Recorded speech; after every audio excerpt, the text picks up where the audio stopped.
be a major roadblock in the Liberals' road to re-election. The federal ethics commissioner has ruled that Justin Trudeau used improper political influence in the SNC-Lavalin scandal, pressuring former Attorney General Jody Wilson-Raybould to help the Quebec firm avoid a criminal trial.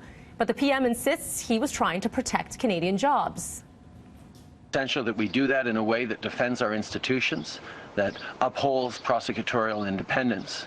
But we need to be able to talk about the impacts on Canadians right across the country of decisions being made. Okay, so here's the question. Can the Liberals weather this bombshell? Joining us now with more on the potential political fallout from this ruling by phone, 680 News Parliament Hill reporter Cormac McSweeney. Good morning to you, Cormac. Good morning. Okay, the timing on this report, very interesting. We're about 2 months out from the election. Do you see it having a major impact? Well, if history proves anything, when this scandal first broke back in the spring, the Liberals were hit pretty hard in the polls. They fell by almost 7 percentage points. That's a big drop. And so if we see that repeat itself with the Ethics Commissioner's finding, then they could be in for a rough ride when they start the election campaign in just a few weeks.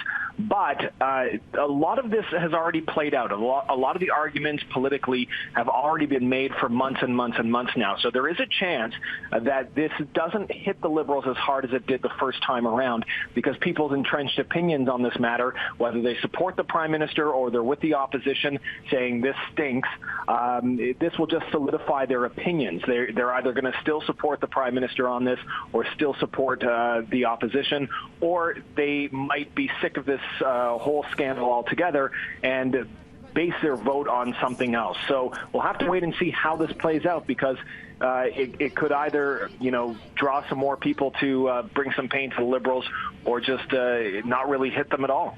Yeah, I'm going to put this out there. If you ask the average voter to explain the SNC-Lavalin scandal, I'm wondering if someone could, and whether or not, like as you've mentioned, explain what it is, the fallout, and if they really do care. So those are the big questions, and really we won't know until the polls in October. But do you think people maybe just made up their mind already? So this is a report, but they see Ethics Commission, right? So that's a big one. But do you think this really will matter? I think that what this will do is give the opposition parties much more ammunition on the campaign trail, because now it's official. The Prime Minister had said that he had done nothing wrong, and from the start called these allegations false. And his narrative kind of slightly shifted throughout this whole scandal. Now we have an official finding from the Ethics Commissioner, and they can say that he was found guilty of breaking ethics rules not once but twice. So I think it will have an impact in some way, but as you mentioned, this is also a very complex issue, and I remember seeing a tweet where somebody said scandals in the U.S. are pretty cut and clear with President Donald Trump, but here in Canada, first you have to understand the role of the Attorney General. So it's not It's not an easy one for Canadians to wrap their heads around. It's not. So obviously more for people to do their research, and now we've got 2 months, so now's the time to figure it all out. Cormac, appreciate your time this morning. Anytime.